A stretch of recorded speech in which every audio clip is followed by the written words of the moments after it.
out of curiosity, what's your reaction to the budget run that you've seen? I'm grateful for everything that we can get as additional state aid, but it still won't be enough. We had received additional gap elimination adjustment restoration, and as you may know, we have a $3.44 million gap elimination adjustment, and we received an additional $647,000. I know there was talk at the state level of reinstating at least a half, if not, or I'm sorry, at least a third, if not a half, of that GEA, which would have put us in a really pretty good position to move forward. As it is right now, even with the $805,000 additional aid, 647 GEA reinstatement, plus the 166 in foundation aid, we're still looking at having to reduce $1.5 million, and that's if the budget passes at the 4.8% cap. Okay. So is this, situation that you're walking into, is this the worst you think you've ever seen in terms of finances among school districts you've worked for? In my personal career, yes. Yes. What kind of things can be done to meet the revenues and the expenditures? So it's like what kind of things are you looking at right now? We continue to look at the reduction list that was shared with the public at, I think it was the last board meeting. It's also on our website. But we'll be making additions to that. We've been doing a little bit more work, looking at the organization and how we can make reductions in operations, as well as, instructional areas. It's going to have an impact on every area, and that's just what we have to do. Okay. One of the things that was brought up, Rosemary Warren has been championing the percentage cuts across the board for long before you were here. Is that a direction that you could see the district going in? Just saying, every department you have to make a certain percentage amount cut, or are you strictly sticking to going after particular programs? Well, no one's going after particular programs.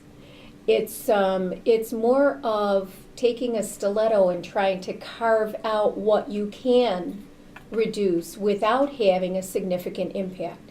For example, if I went to the transportation department and requested that they give me a 20% reduction, well, 20% reduction would include some bus drivers, and we need the drivers to get the kids to school. So they're, while a percentage across departments may make sense from an organizational standpoint, it doesn't make sense from a practical standpoint, because we need to take a look at what essential functions happen within those areas. For example, we know that we do have some classes that are at the high school that are elective classes that are non-essential, and we know that we can take a look at those. So it's really going in and trying to carve out very, very carefully from each department. And some departments may have more essential needs than others. Okay. Niagara-Wheatfield is, it's been in the news for a little while now. You've got kids that are standing out in front of your high school with signs and bullhorns, screaming for state politicians. Do you feel like they listened enough to what the kids had to say? Listened enough. I don't know how much more or from what other organizations our politicians could hear it from. They've heard it from parents, they've heard it from school boards, they've heard it from students. They've certainly heard it from the superintendents and administrators associations, the teachers associations. We really need to take a look at how we fund schools and make it more equitable. And to give the schools the support that are necessary for schools to be successful. I know Niagara-Wheatfield, we all know, is in a particularly precarious situation in that, we don't have the fund balance that we are allowed to have by state law.